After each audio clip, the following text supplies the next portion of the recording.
Buenas tardes, amados hermanos, amadas hermanas. Bienvenidos una vez más a esta transmisión en vivo y en directo de su ministerio Ministros de la Palabra. Les saluda su hermano en Cristo, Marco Peña, director de ministerio. Damos gracias al Señor porque nos da la oportunidad de reencontrarnos una vez más a la luz de su santa palabra. Hoy es jueves. Les recuerdo que los martes y jueves nos encontramos desarrollando un tema que hemos denominado escatología, un análisis de Mateo capítulo 24.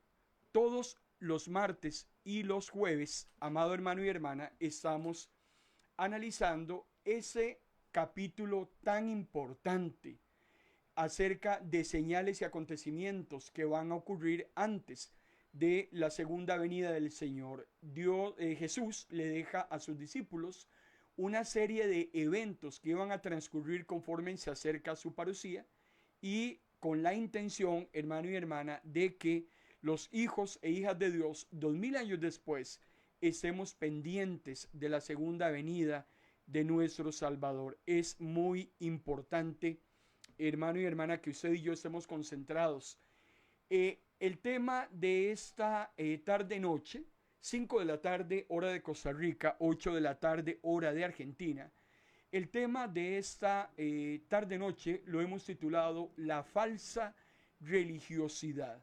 Lo que vamos a hacer es darle continuidad a un tema que iniciamos el martes anterior y es respecto a esa novena señal que Jesús le deja a sus discípulos de 10 grandes señales que van a anteceder su segunda venida, pero que es una señal que ha sido tergiversada, es una señal que ha sido utilizada por apóstatas, por mentirosos, para engañar a los crédulos, y hemos considerado muy importante en estos segmentos de escatología que hablemos acerca de este famosísimo avivamiento que muchos en los púlpitos hoy están predicando y que aseguran que conforme se acerque la venida de nuestro Salvador, habrá un avivamiento, una conversión de almas como nunca antes en la historia. Los creyentes se van a hermanar, las diferentes ideologías, filosofías, denominaciones, van a hermanarse y todas juntas esperando al Señor y verlo en las nubes regresando. Estamos demostrando a la luz de la palabra que no hay asidero ni fundamento bíblico para hablar acerca de un supuesto avivamiento antes de que el Señor venga por segunda vez. Pero antes, quiero leer Mateo capítulo 24, versículo 37, 38 y 44, porque va muy de la mano con lo que estamos hablando, y es que Jesús le dice a sus discípulos que cuando el Hijo del Hombre venga, la gente estará entregada en sus banquetes fiestas de boda sin saber lo que está sucediendo, hasta que sea demasiado tarde y sean arrastrados. Ustedes deben estar vigilantes para que mi regreso no les sorprenda. Cuando Cristo venga por segunda vez, será el evento sorpresivo sin parangón en toda la historia.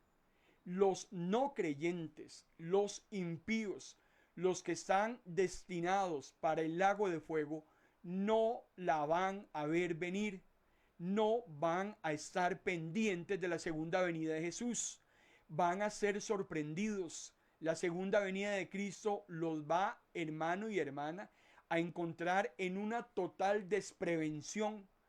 ¿Por qué?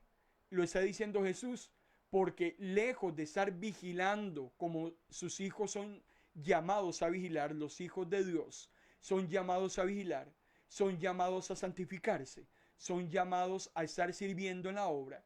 El hombre y la mujer allá afuera no están interesados en santificarse, no están interesados, hermano y hermana, en estar vigilando, no están interesados en servirle a Dios, preocupados por lo que a Dios le preocupa y son las almas.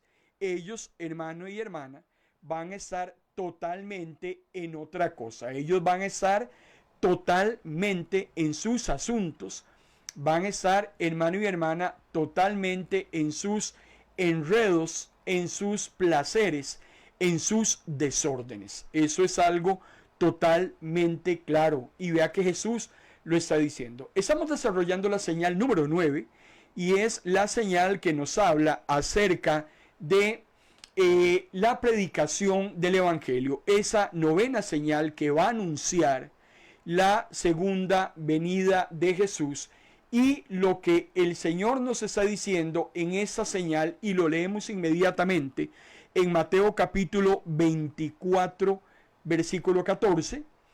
Esas buenas noticias del reino se anunciarán en todo el mundo para testimonio a todas las naciones y luego vendrá el fin. Cuando leemos la palabra del Señor, tenemos que tener mucho cuidado con la interpretación que hacemos de la palabra misma. Mateo capítulo 24, versículo 14, es un llamado al hijo y a la hija de Dios, hermano y hermana, a la responsabilidad que usted y yo tenemos de anunciar que Cristo viene por segunda vez. Usted y yo somos responsabilizados. Y eso es lo que nos está diciendo Mateo capítulo 24, versículo 14. Pero no me está diciendo que el 100% de la humanidad está o va a estar acercándose a la segunda venida de Jesús receptiva al mensaje de la salvación. Eso no dice Mateo 24, 14.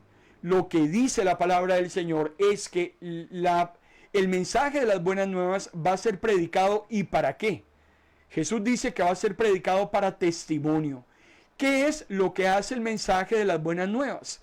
Cuando usted le predica a alguna persona, cuando usted evangeliza, hermano y hermana, a alguna persona, usted está poniendo a esa persona bajo juicio de Dios. Usted está testificando acerca del mensaje de salvación y usted coloca a esa persona en una posición donde esa persona tiene que tomar una decisión. Si toma la decisión correcta, se va a salvar. Si toma la decisión incorrecta, se va a perder. Pero eso no depende de usted, no depende del mensaje, no depende del que creó el mensaje o el que facilitó la posibilidad de que el hombre sea salvo. Eso es un tema personal. Por eso yo estoy llamado a predicar. Yo no estoy llamado a ponerle una pistola a nadie en la cabeza para que crea o deje de creer. Es un tema de libre albedrío. Y no hay garantía de que las personas a las cuales yo les predique van a recibir el mensaje. Y de eso vamos a estar hablando más adelante. No es mi problema si la persona recibe el mensaje o no. Si yo cumplo mi responsabilidad, el Señor va a quitar esa sangre de mis manos. No me va a responsabilizar por esa persona si se pierde, porque yo cumplí mi labor. Eso es lo que dice Mateo 24:14. Usted y yo somos llamados a anunciar el mensaje. Lo que la gente haga con el mensaje, eso ya es un tema que no nos corresponde. Pero el problema es que han utilizado Mateo capítulo 24, versículo 14, los apóstatas de los últimos tiempos, los falsos profetas, los mentirosos que andan engañando a los crédulos para beneficio propio, andan hablando de un gran avivamiento, andan hablando, amado hermano y hermana, de que el 100% de la humanidad se va a convertir, andan, hermano y hermana, diciéndole al mundo que los creyentes se van a armonizar y van a colocarse una hermandad. Y la palabra del Señor, hermano y hermana, por ningún lado nos dice exactamente eso de lo que estamos analizando en esta noche. Yo quisiera, por favor, que usted en este momento me retroalimentara en cuanto a esta transmisión. He estado recibiendo algunos reportes de sintonía. Algunos hermanos me dicen que se escucha muy bajo. Los que están en la plataforma de Facebook Live, estoy recibiendo reportes de sintonía de la radio de que se escucha muy bien. Otros hermanos me están diciendo que salieron de la plataforma audiovisual para pasarse a la plataforma radiofónica. Me gustaría, por favor, que usted nos dé su impresión desde el lugar donde usted se encuentra. Hoy es un día que ha llovido mucho en San José, Costa Rica, y muchas veces las inclemencias del tiempo pues llegan a afectar las transmisiones, principalmente las que son en vivo y en directo. No tenemos posibilidad de editar la transmisión vamos directamente a lo que vinimos, pero tenemos la ventaja de que si usted tiene problemas con su transmisión, con su plataforma audiovisual, inmediatamente puede pasarse a la plataforma radiofónica. En ministrosdelapalabra.org usted encuentra cualquiera de las dos plataformas que estamos utilizando en este momento. Pero nos encantaría que usted, hermana y hermana, nos reporte cómo está recibiendo esa transmisión. Ahí me están diciendo algunos hermanos que se ve, la parte de video está funcionando perfectamente y también la parte de audio. Bien, decíamos que en ninguna parte de la Biblia me dice a mí que el 100% de la humanidad se va a convertir. Como tampoco a mí la Biblia me dice en ningún lado que el 100% de la humanidad se va a perder. Lo que sí podemos deducir a la luz de la palabra es que los convertidos será una cantidad mucho menor que los no convertidos. El mismo Jesús lo expresó cuando habló de la puerta ancha y la puerta angosta, del camino ancho, del camino angosto. Porque Jesús decía que la puerta que va a la perdición es más ancha, porque son más los que la cruzan. Porque el camino que lleva a la vida eterna es más angosto, porque serán menos los que lo atraviesen. El rechazo a la voz de Dios por parte de el incrédulo y la incrédula ha sido notorio a través de la historia. Y hermano y hermana, eso no va a cambiar. El que quiere creer va a creer. El que no quiere creer no va a creer. Es un asunto de libre albedrío. Y el rechazo que el hombre ha tenido a la voz de Dios ha sido clarísimo a través de toda la historia, y así se va a mantener hasta la segunda venida del Señor. Por eso vuelvo a leer otra vez Mateo capítulo 24, versículo 37 al 39.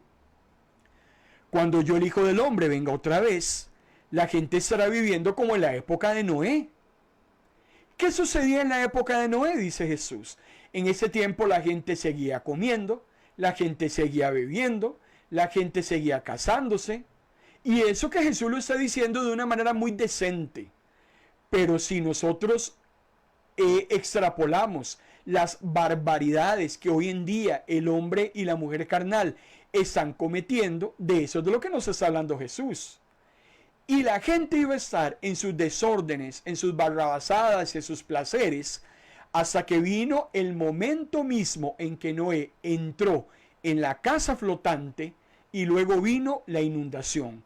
La gente no sabía lo que pasaba hasta el momento en que llegó el diluvio y todos se ahogaron. Ahora, hermano y hermana, Dios no le miente a nadie. Dios no engaña a nadie. Dios le avisa al ser humano con anticipación lo que va a suceder. Lo que la persona haga con esa información es otra historia. Pero la gente vio a un Noé durante más de 100 años construyendo un barco, sabiendo que el mar quedaba a 150 kilómetros de distancia. Y la gente vio a Noé durante 100 años construyendo esa nave. E imagino que Noé de la misma manera predicaba que iba a venir un juicio hacia la humanidad, y por eso Dios estaba, hermano y hermana, construyendo un arca donde aquel que entrara a esa arca iba a ser protegido. El Señor creó a los antediluvianos. El método de salvación era un arca a la cual las personas podían entrar. Pero a mí me dice la palabra del Señor, y Jesús lo está diciendo, la gente no quiso entrar. La gente siguió en sus asuntos. La gente se reía de Noé, como mucha gente se ríe hoy en cuanto a la segunda venida de Jesús. ¿Cuál avivamiento? ¿Quién dice que toda la humanidad se metió dentro del arca? La gente dice no sabía lo que pasaba. En el momento en que la gente empezó a conocer la lluvia, porque hasta ese entonces la lluvia no se conocía, como tal vez hasta ese entonces la gente no sabe qué es que caiga fuego del cielo, porque va a caer fuego. La gente no sabe hoy lo mismo que la gente no sabía en el contexto de Noé. Pero hermano y hermana, llegó a suceder. Y dice que la gente se dio cuenta hasta el momento en que vino el diluvio y todos se ahogaron. Porque en un determinado momento Dios dijo no más. El diluvio fue predicado durante 1000 años y el que empezó la predicación fue Enoc. Hasta Noé se cumplieron 1000 años de predicación del mensaje. Y hermano y hermana, en esos 1000 años nadie se convirtió. Solo entró Noé, la esposa, 3 hijos, 3 nueras y una pareja de animales. Nada más. ¿Dónde estaba el avivamiento en ese contexto histórico? Por eso Jesús está diciendo hace 2000 años que cuando Él venga va a suceder exactamente lo mismo como en la época de Noé. La gente va a estar en otros temas, pero cuando quiera hacer algo al respecto, Dios va a decir no más. A los antediluvianos Dios les dio 1000 años de tiempo. A nuestra era, el Señor nos lleva dando el doble. Jesús y los discípulos, posteriormente los apóstoles y todos los hombres y mujeres que han predicado a lo largo de estos 20 siglos, incluyéndolo a usted e incluyéndome a mí, hermano y hermana, hemos tenido 20 siglos de posibilidades, el doble que los antediluvianos.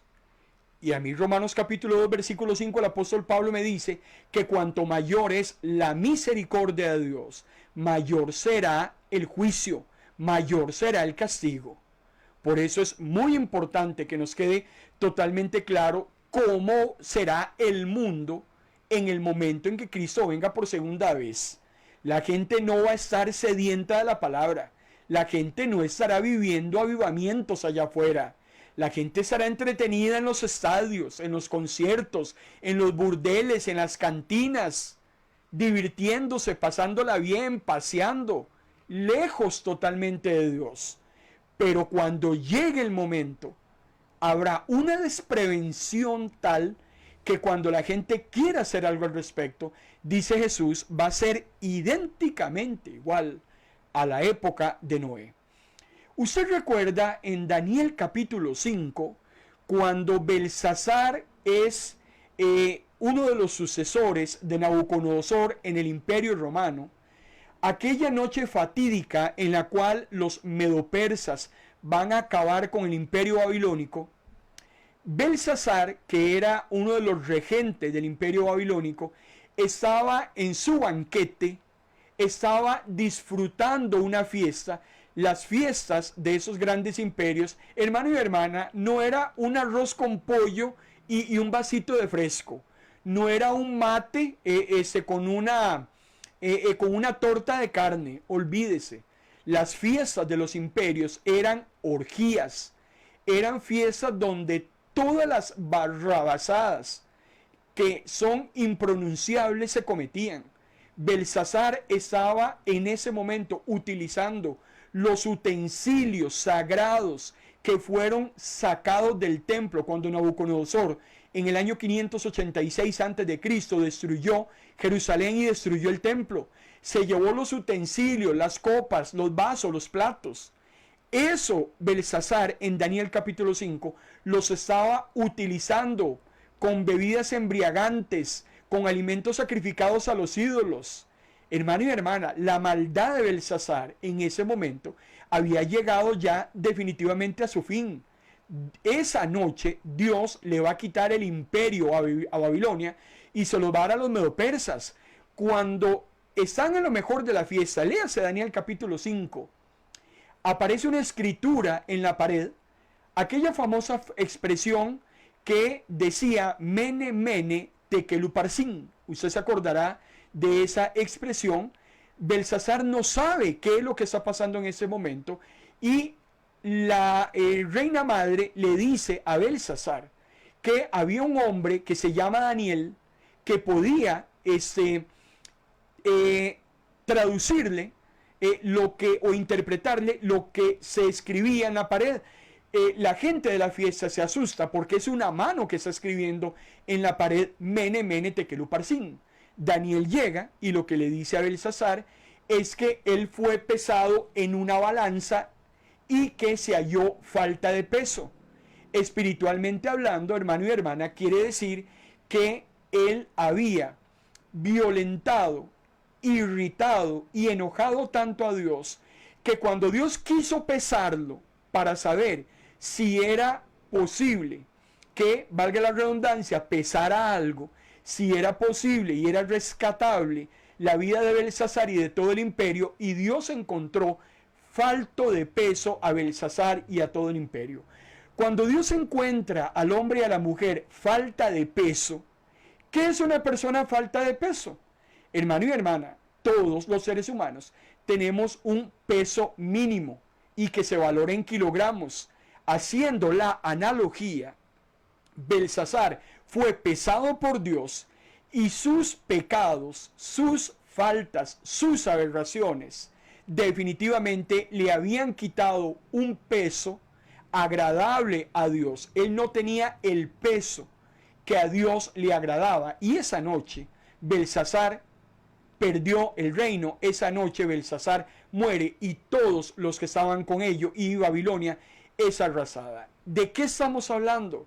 De que cuando viene el juicio de Dios, el hombre está totalmente en otra cosa. Pero el problema es que cuando se da cuenta de su situación, ya no hay nada que hacer. El mismo Jesús nos dice en Lucas capítulo 17, versículo 28 y 30. Si no nos ha quedado claro la analogía de Noé, dicha por Jesús, si no nos ha quedado clara en esta noche la analogía de la fiesta de Belsasar en Daniel capítulo 5, entonces Jesús en Lucas capítulo 17, versículo 28 al 30, nos trae una analogía más. Vamos a la palabra del Señor. Usted tiene el versículo en pantalla para los que nos están siguiendo a través de la transmisión audiovisual, y dice la palabra: lo mismo pasó en los tiempos de Lot. Jesús está hablando de su segunda venida. En la ciudad de Sodoma, la gente comía, la gente se divertía. Hermano y hermana, ¿qué era Sodoma? ¿Cuáles eran las prácticas de Sodoma? Por eso existe algo que hoy en día se llama, hermano y hermana, que tiene que ver con los sodomos, que tiene que ver con el sadomasoquismo, que tiene que ver, hermano y hermana, con el homosexualismo. Eso se llama sodomía. La ciudad de Sodoma y de Gomorra eran ciudades perdidas sexualmente hablando. Cuando aquí me dice la gente comía, se divertía, compraba, vendía, sembraba, construía casa, la gente estaba en sus asuntos como si nada estuviera pasando. La gente pecaba, hermano y hermana, y la desfachatez del hombre en ese contexto era que veían como normal sus pecados, sus aberraciones y sus afrentas a Dios. Es lo que el apóstol Pablo nos habla acerca de la cauterización de la conciencia. ¿Qué es una conciencia cauterizada?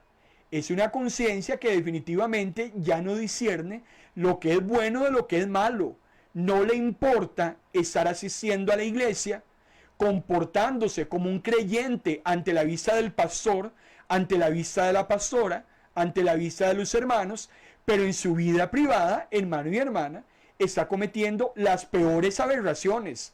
Una persona que se comporta de esa manera es una persona que tiene cauterizada la conciencia.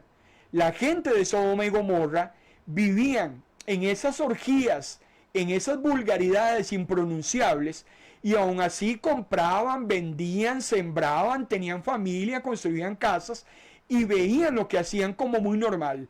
Cualquier parecido con nuestra humanidad hoy en día es mera coincidencia. ¿Y qué sigue diciendo Jesús en el texto? Pero cuando Lot salió de la ciudad, cayó fuego y azufre del cielo. Toda esa gente murió. Algo así pasará cuando yo, el Hijo del Hombre, vuelva otra vez. A ver, hermano y hermana, ¿cuál es el mundo que va a existir? ¿Cuál será el modelo conductual del mundano y la mundana cuando Cristo venga? La gente va a estar en otro asunto. La gente va a estar viendo como normal las injusticias, los pecados y todo aquella cosa que se esté dando en el momento y que sea de gran desagrado para el Eterno. Vean lo que el mismo Jesús más adelante en el capítulo 18, versículo 8, para refrendar lo que estamos hablando en esta noche. Vean lo que Jesús nos dice. Cuando el Hijo del Hombre regrese a este mundo, ¿a cuántas personas con fe encontrará en la tierra? ¿Aún encontrará fe en este mundo? ¿Acaso encontraré gente que confíe en Dios? Hermano y hermana, yo no sé qué le han predicado a usted desde el púlpito de su iglesia, pero yo aquí le estoy leyendo la palabra del Señor. Y en eso yo sí tengo que ser muy claro. Yo le estoy predicando lo que Dios dice.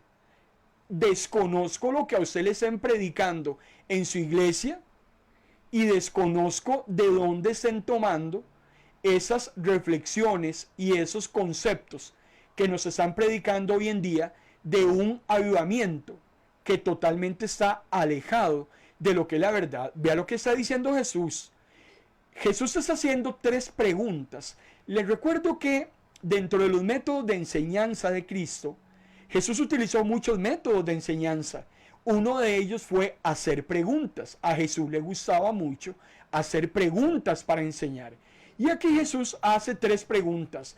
Pero este tipo de preguntas se conocen como preguntas retóricas.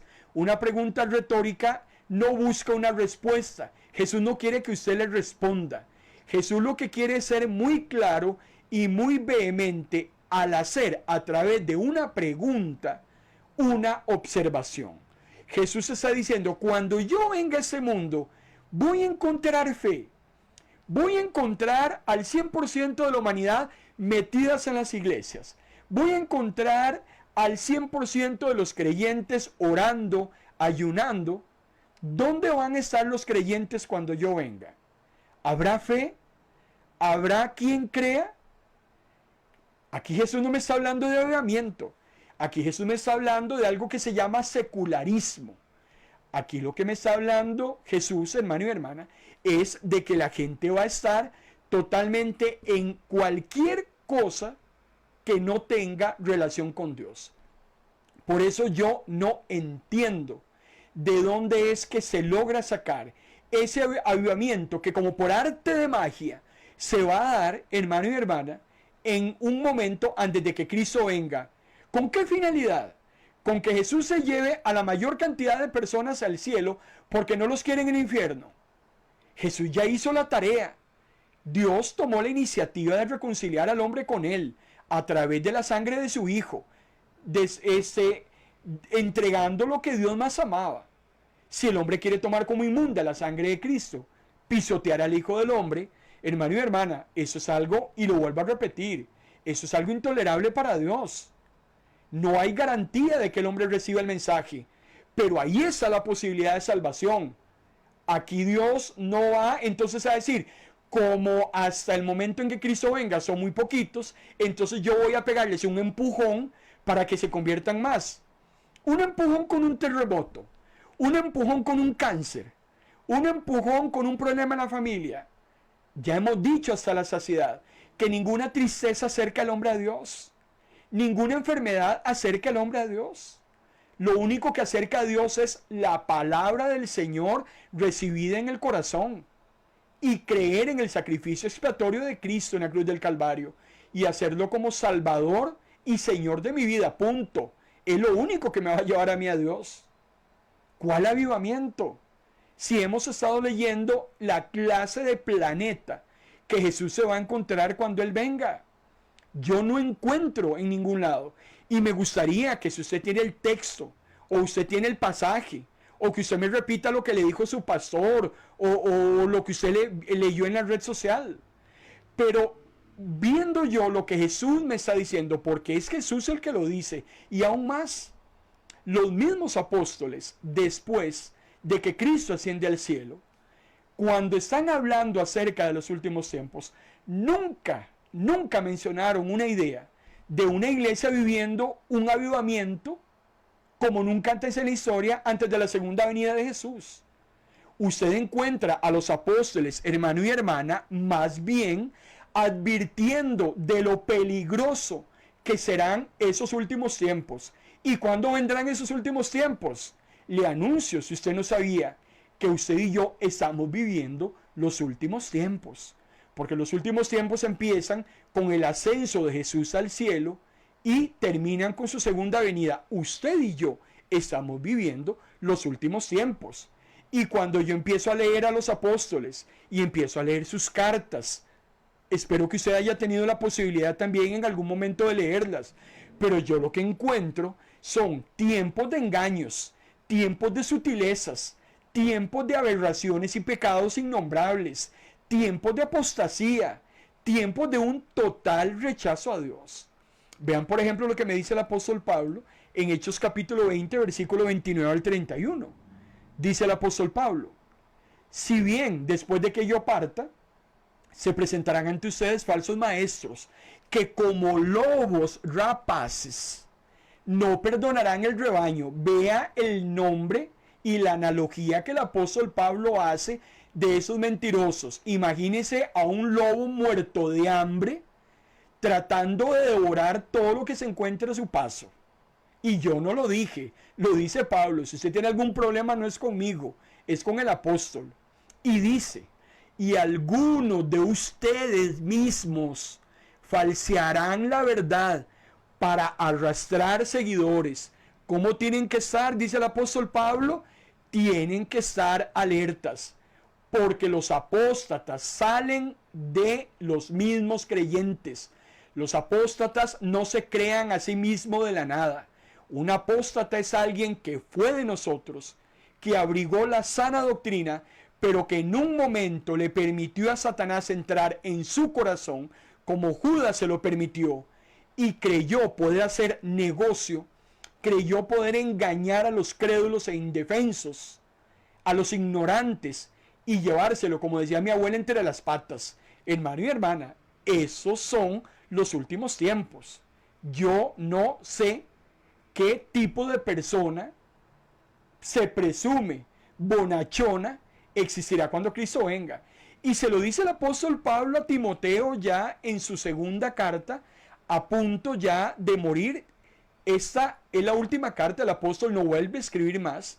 Según la tradición, el apóstol Pablo es decapitado, su ministerio termina, pero antes el apóstol Pablo tiene algo importante que decirle a Timoteo. Vea a Timoteo. Segunda carta, capítulo 3, versículo 5. Habrá hombres amadores de placeres más que de Dios. Parecerán ser muy religiosos. Parecerán ser muy religiosos. Mi abuela decía: no todo lo que brilla es oro.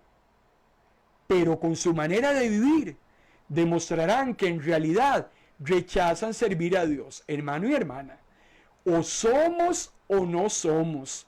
Dios no tiene medios hijos. Dios, hermano y hermana, no me recibe a mí los sábados y los domingos y de lunes a viernes me deja que yo haga lo que me dé la gana. No, N-O-N-E-L. Eso no va a suceder. Y vean lo que está diciendo el apóstol Pablo. ¿Qué va a encontrarse Jesús cuando venga? A personas, a creyentes, a hermanitos y hermanitas que parecían muy religiosos, que hacen ayunos, que asisten a los tiempos de oración, que trabajan como maestros de escuela dominical, que evangelizan, que cantan precioso, pero que con su manera de vivir, dice Pablo a Timoteo, lo que van a demostrar es que rechazan servir a Dios. Y no hay problema. Usted me puede engañar a mí. Yo le puedo engañar a usted. Usted puede engañar a su pastora. ¿Cuál es el problema? Pero hay alguien a quien nosotros no podemos engañar. Y es a ese alguien al único que le vamos a dar cuentas.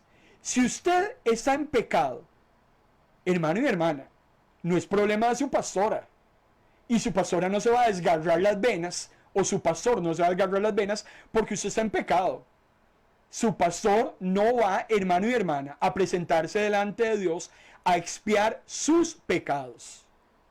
Cada uno tendrá que dar cuenta de sí mismo a Dios. Sus pastores, sus líderes, lo que hacen es advertirle a usted de las consecuencias de seguir en la vida en la que está llevando adelante y lo peligroso que usted no deponga su actitud. Pero más que eso no pueden hacer. El problema es si nosotros queremos seguir en lo que estamos. Bueno, no hay problema. Tarde o temprano, el Señor se encargará de darle a quien lo que corresponda. Y Dios es el único que puede juzgar. Dios es el único, hermano y hermana, que puede justificar, decir quién sí y decir quién no. Pero ese es el tipo de persona que se va a encontrar a Jesús cuando Él venga. es una descripción fiel de la sociedad de los últimos tiempos. Vean qué increíble la armonía que hay entre lo que Jesús está diciendo y lo que los apóstoles continuaron después predicando. Aquí no hay mentira. Aquí Jesús no está contradiciéndose, ni los apóstoles están contradiciendo a Jesús. Jesús se fue hasta los tiempos de Lot. Jesús se fue hasta los tiempos de Noé. Así será su segunda venida. No encuentro el tal avivamiento que se va a dar cuando Él venga. Ahora, ya Jesús habló. Ya Pablo habló. Si quiero un tercero, como para que le quede más claro, después vamos a la segunda carta de Pedro. ¿Qué dice la segunda carta de Pedro en el capítulo 2, versículo 1 y 2? Vean lo que dice Pedro. Introducirán, hablando de los apóstatas, los falsos maestros, los falsos cristos, como usted quiera llamarlos, introducirán encubiertamente herejías destructoras y aún negarán al Señor que los rescató, y muchos seguirán sus conductas indecentes. O sea que lejos de venirse, hermano y hermana, para este bando, se van a terminar yendo para el otro bando. ¿Y por qué? Porque el que nos dio el mensaje se equivocó. Porque el mensaje no sirve de nada. Porque yo no sé predicar el mensaje. Olvídese. La persona que rechaza a Dios es porque no quiere ponerle atención a Dios, porque quiere seguir haciendo lo que ha venido haciendo. Entonces, como el mensaje de las buenas nuevas lo mete en una camisa de fuerza, y como se juega con la bola de Dios, si la analogía del fútbol sirve de algo, hoy que en este momento en el mundo hay partidos de fútbol mañana, tarde y noche, en Europa y América, si yo no quiero jugar con la bola de Dios, entonces me voy a jugar con la bola de un montón de mentirosos que están allá afuera y que me están predicando y me están diciendo lo que yo quiero oír. Entonces, un montón son los que abrigan este tipo de doctrinas falsas. Son un montón de adeptos, claro, son tan inteligentes, tan engañadores, que no se van a ir solos al infierno.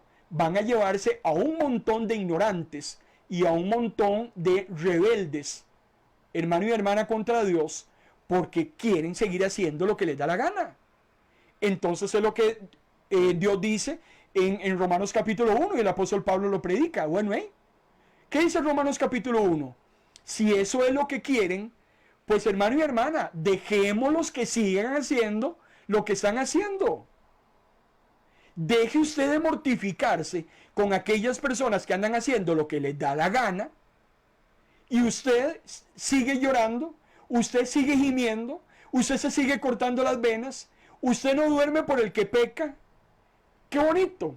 El que peca anda haciendo lo que le da la gana, muerto de risa, y usted se enferma, y usted llora. Conozco muchos pastores y muchos líderes que confunden muchas veces el amor a sus ovejas, hermano y hermana, que llegan a compenetrarse de tal manera con sus feligreses que lo que a ellos les suceda, a los líderes los impacta.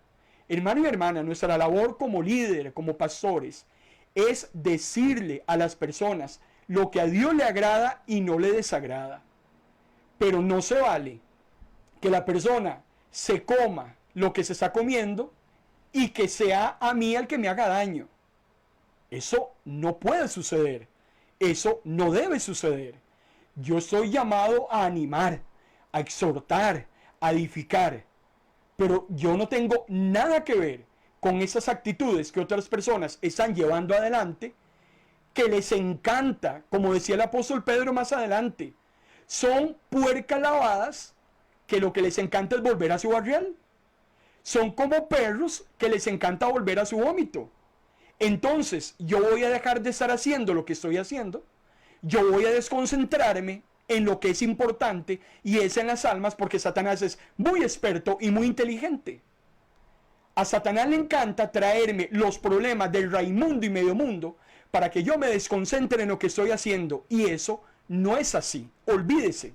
Y a mí nadie, hermano y hermana, puede juzgarme ni señalarme por lo que yo haga o deje de hacer en el ministerio.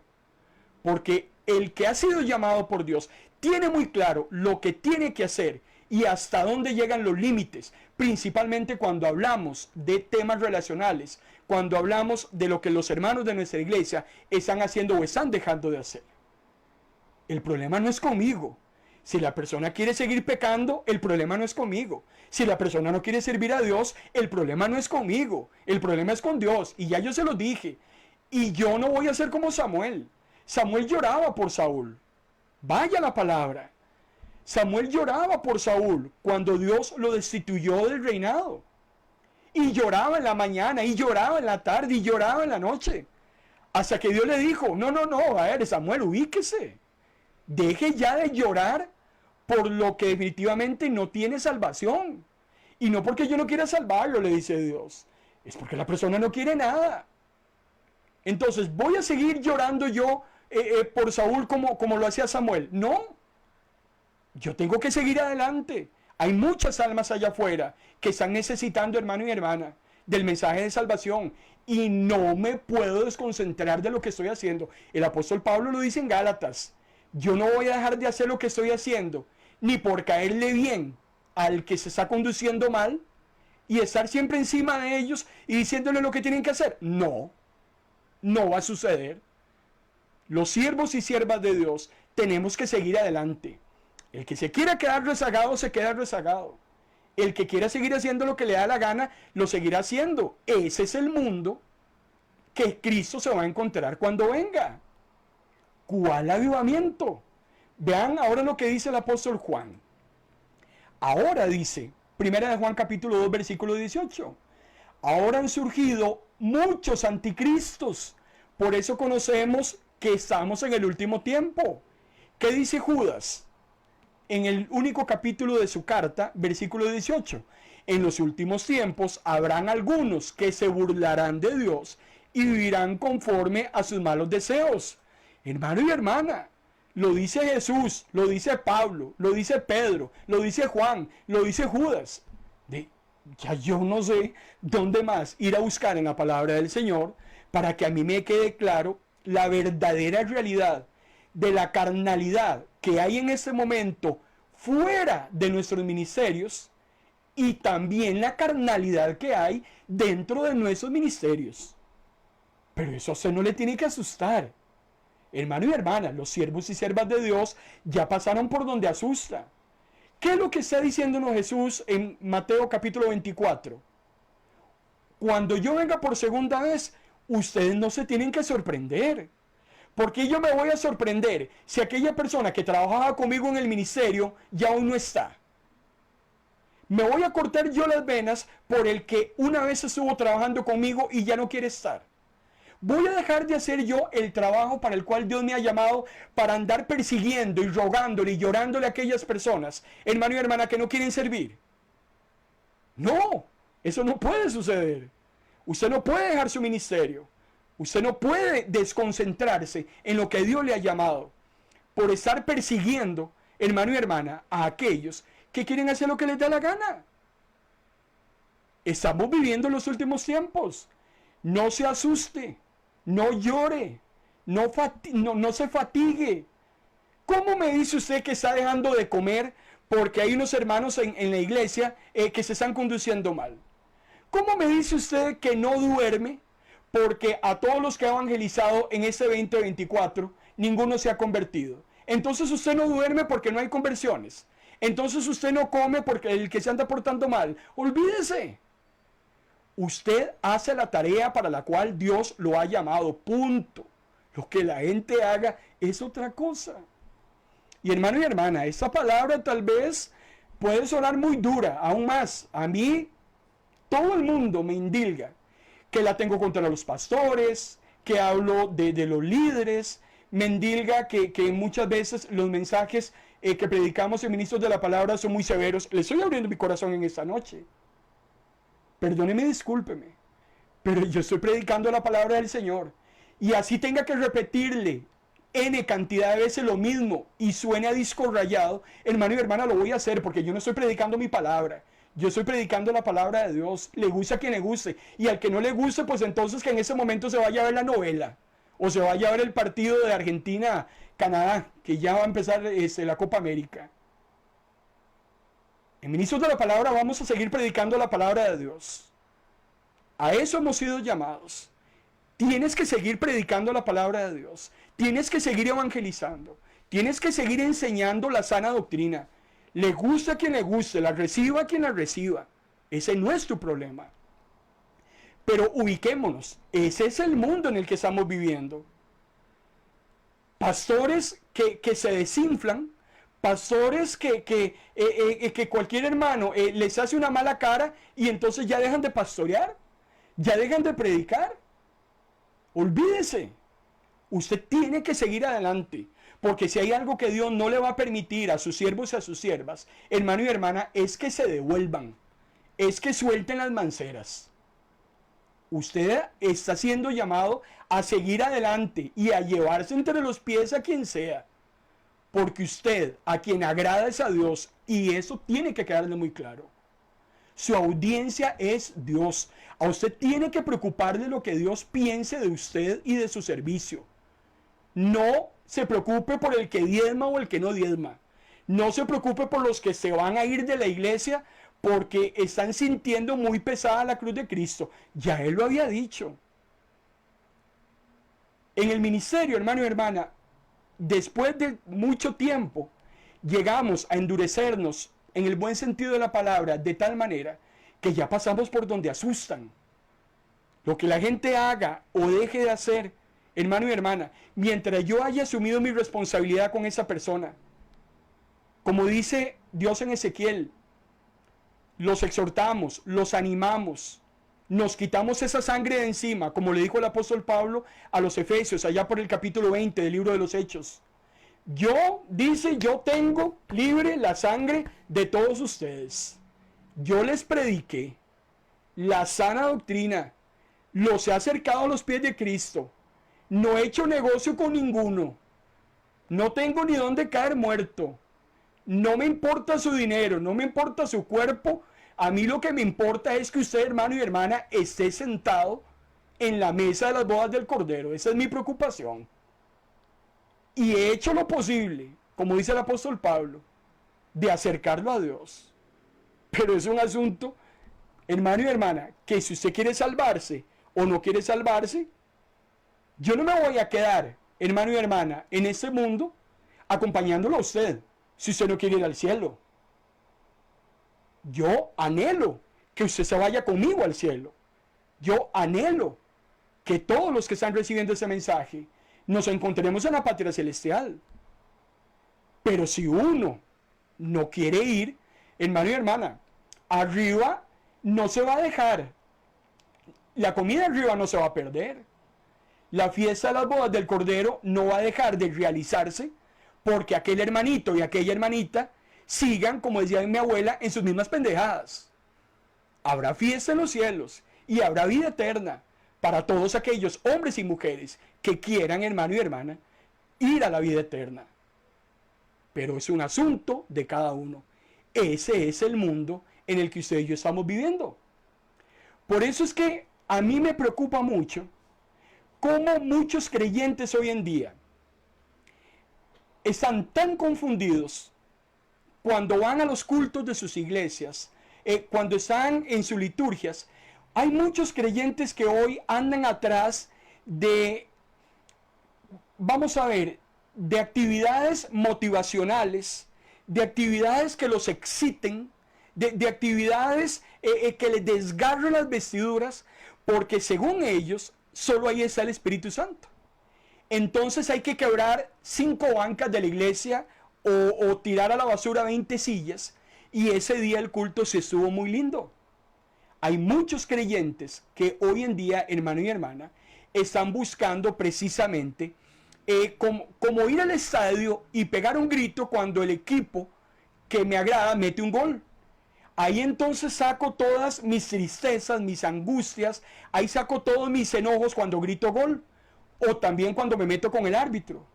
La gente va a las iglesias y creen que nuestros ministerios precisamente son ese tipo de organizaciones de desorden. Se les olvidó leer Romanos capítulo 14, cuando el apóstol Pablo es clarísimo y más adelante nos sigue diciendo en su carta que Dios es un Dios de orden. Entonces yo creo que Dios está en lo extrasensorial y me equivoco como Elías. Cuando Elías sale corriendo más de 300 kilómetros hasta llegar al monte Horeb y viene un terremoto y Elías busca a Dios en el terremoto y no lo encuentra. Y Elías busca a Dios en aquella tormenta que se viene y no lo encuentra. Vas a encontrar a Dios, hermano y hermana, en un corazón apacible. Vas a encontrar a Dios en un corazón humilde. Vas a encontrar a Dios en la quietud y en la paz, cerrado en tu habitación, a oscuras de la noche. Ahí también lo puedes encontrar. Por eso, hablando de avivamientos, hablando de actividades extrasensoriales, hablando, hermano y hermana, de todo este tipo de cosas que se predica hoy en día y que van a suceder cuando Cristo venga, perdóneme y discúlpeme, pero nos vamos a quedar esperando. Tenemos que tener muy claro a la luz de la palabra cuál será ese mundo con el que Cristo se encuentre. Pero todavía hay algo más que quiero conversar con usted, porque hablamos de armonía, hablamos de paz, hablamos de besos y abrazos, y es el mismo Jesús el que me dice que Él no vino a este mundo a traer paz. Él vino a este mundo a traer guerra. Y guerra lo que hay en este momento. Y guerra lo que se va a encontrar Jesús cuando venga. Pero de eso quiero hablar con usted el próximo martes, 5 de la tarde, hora de Costa Rica, en este espacio de escatología. Te damos gracias, Señor, por tu palabra una vez más. Gracias. Recibe toda la honra, recibe toda la gloria. Tu palabra ha corrido, Señor. Que sea ahora tu Espíritu Santo el que abrigue los corazones, que sea tu Espíritu Santo, Señor, el que esté presente en cada vida. Toda la honra y toda la gloria, Señor, para ti, en el nombre de Jesús. Amén. Tenemos que seguir hablando acerca de este tema del avivamiento y también de algo más importante que este avivamiento, y es la responsabilidad que usted y yo tenemos de predicar la palabra. Y de eso voy a conversar con usted la próxima semana, martes y jueves, si Dios lo permite, en el desarrollo de esta novena señal de Mateo capítulo 24, en la cual Jesús nos habla acerca de lo que va a acontecer conforme se acerque su segunda venida. Les recuerdo que hoy a las 7 de la noche, hora de Costa Rica, o 10 de la noche, hora de Argentina, la doctora Gisela Araya estará desarrollando su acostumbrado programa radial Psicología del Alma. Psicología del Alma es un programa muy interesante, como todos los programas que tenemos en MP Radio, y está, hermana y hermano, encauzado y enfocado en el tema de las emociones, en el tema de los sentimientos, en esas áreas que son desconocidas para la vista humana, pero que internamente todos las vivimos. Somos personas emocionales, somos seres humanos, hermano y hermana, sentimentales. Y hay situaciones que Satanás utiliza también para dañar nuestras emociones, nuestros sentimientos. Damos gracias a Dios porque tenemos un programa de radio en el cual podemos ventilar esas emociones, hablar de muchas situaciones que suceden alrededor en nuestras áreas sentimentales, en nuestras áreas relacionales, en nosotros como seres individuales. Y esta noche, a las 7 en punto, hora de Costa Rica, la doctora Araya estará desarrollando un tema que ella ha titulado ¿Cómo disciplinar a un adolescente?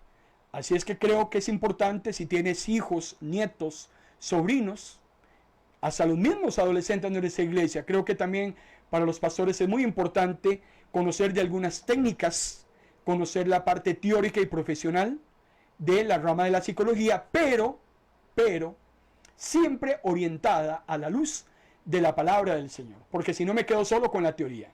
Entonces de la teoría vamos a la palabra, porque lo que hacemos en Ministros de la Palabra es aconsejar a la luz de la palabra. Consejero que no utiliza la palabra es un mal consejero. Así es que deseamos que sea ya a las 7 de la noche Vamos a poner mucha atención a este tema y esperamos que Dios les bendiga grandemente a través de la disertación de cómo disciplinar a un adolescente. Por mi parte, amado hermano y hermana, estoy muy agradecido con el Señor por esta oportunidad que me dio de servirlo. Muy agradecido con usted por el tiempo que nos ha dedicado. Esperamos haberle edificado a la luz de la palabra del Señor. Esa es nuestra intención. Nosotros siempre en Ministros de la Palabra y todos los colaboradores de ese ministerio, la preocupación número uno es acercarlo a usted todos los días a los pies heridos de Cristo. Nosotros somos sacerdotes que llevamos el hombre a Dios y llevamos a Dios al hombre. Esa es nuestra razón de ser, porque pertenecemos a aquellos a quienes servimos. Que Dios les bendiga grandemente, amado hermano y hermana, en esta tarde-noche.